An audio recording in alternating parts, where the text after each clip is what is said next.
তো হ্যালো বাঙালি, আমরা সকাল সকাল বেরিয়ে পড়লাম কাজের উদ্দেশ্যে। আমরা যাব কাজে আজ চাইপাট বরুণাতে।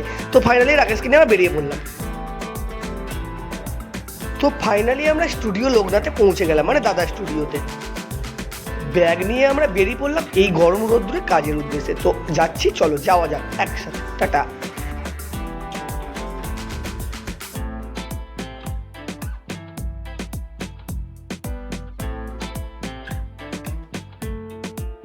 শেষমেশ আমরা পার্টির বাড়ি চলে আসলাম এবং রাকেশ যাচ্ছে আগে আগে আর আমি যাচ্ছি তার পেছনে ভিডিও করতে করতে। তো ফাইনালি পার্টির বাড়িতে আমরা ঢুকে পড়লাম এসে। তো চলো যাওয়া যাক। তো ফাইনালি আমরা পার্টির বাড়িতে পৌঁছে গিয়ে দেখলাম আশীর্বাদী চালু হয়ে গেছে। তো আমরা সেটা রেডি করে সঙ্গে সঙ্গে কাজে বসে পড়লাম। আর সেদিন এতটাই গরম ছিল কি বলবো, রাকেশের তো অবস্থা খারাপ, তার সঙ্গে আমার তো পুরো একদম লাইটের ভাপে মুখটা জ্বলে পুড়ে কেমন হয়ে যাচ্ছিল। তো দেখতে পেলাম আশীর্বাদী চালু হয়ে গেছে আর আমরা শেষমেশ কাজ চালু করে দিলাম। কাজ করতে করতে করতে করতে রাকেশ দেখি ফটো দেখছিল। তো আমি স্টিল করছিলাম, রাকেশ যেহেতু ভিডিও করছিল, রাকেশ আমার ফটোগুলো দেখে নিচ্ছিল আর কি।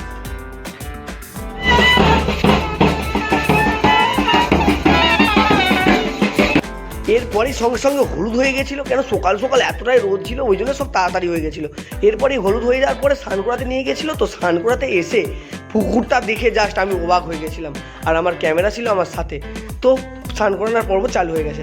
তো এখন দেখতে পাচ্ছি আমাদের বর স্নান করতে এসেছে। আর স্নান করতে এসেছে মানে মজা তো হবেই, কি জাস্ট মজা বাঙালির, এটা তোমরা ভালো মতোই জানো। হলদি মানে একটা আলাদা।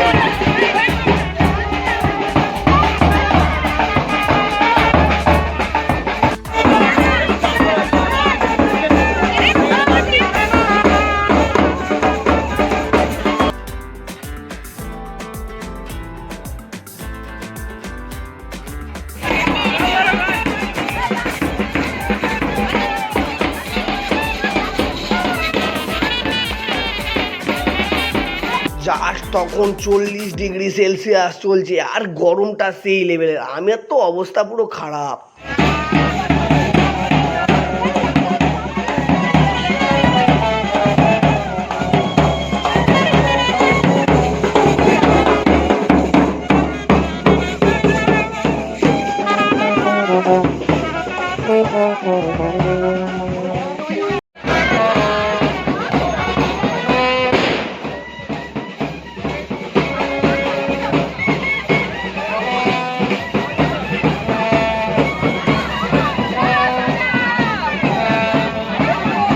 তারপরে স্নান করানো পর্ব মিটে গিয়ে বর এদিকে নান্নি মুখে বসে পড়েছিল। আর নান্নি মুখে হয়ে যাওয়ার পরেই আমাদের বর বিয়ে করতে বেরোবে, তাই তাড়াতাড়ি নান্নি মুখটা হয়ে গেলো। আর রাকেশ এতে গিয়ে গালে হাত দিয়ে চুপ করে বসে আছে খাটের উপরে, চিন্তা করছে। গরমটা যেই লেভেলের না, কি বলবো। আর এদিকে সেই সময় টপুরের আমি একটু ক্লোজ আপ নিয়ে নিলাম। তো তারপরেই আমরা ব্রাইডের বাড়িতে পৌঁছে গেলাম। আর ব্রাইডের বাড়িতে এসে দেখি কাজ চালু হয়ে গেছে। কেন কাজ চালু হয়ে যাওয়ার কারণ আছে, এখানে দাদা কাজ করছে সকাল থেকে, মানে আমাদের মিলনদা। তো সকাল থেকে দাদা কাজ করছে, তারপরে আমি একটু রেস্ট নিচ্ছিলাম বসে বসে আর কি। রাকেশ একটু ভিডিওটা করে নিচ্ছিল আর দাদা স্টিল করছিল।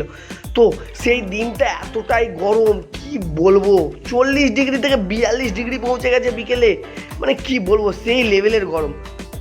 তারপরেই বর বিয়ে করতে বসে গেছে। আর এদিকে রাকেশ দেখি আমার পেছনে মুখ লুকাচ্ছে। আর রাকেশ মুখ লুকানোর কারণ আছে, কেন রাকেশের গরমে মুখের অবস্থা পুরো খারাপ। আর এদিকে বিয়ে চালু হয়ে গেছিল। ফাইনালি সিঁদুরদানের পর্বে চলে এলাম আমরা। তো এখন হবে সিঁদুরদান। আর ফাইনালি সিঁদুরদানটা হয়েও গেল এবং আমি কিছু ক্লোজ আপ ফটো নিয়ে নিলাম। এই টাইমটা তোমাদেরকে ভিডিও দিতে পারিনি, কেন আমি কাজ করছিলাম আর আমার কোনো ক্যামেরাম্যান নেই যে ক্যামেরাটা ধরে দেবে। তো আমি একাই ভিডিও করছি, একাই কাজ করছি, মানে সবটা আমার উপর দিক দিয়ে হেডেক যাচ্ছে। আর এদিকে মিলনদা দেখিয়ে দিচ্ছিল কীভাবে সিটিটা পড়াতে হয় আর কি। তো ফাইনালি তারপরে বিয়ে শেষ হয়ে গেল। তো আজকের ভিডিওটা এখানেই শেষ করলাম।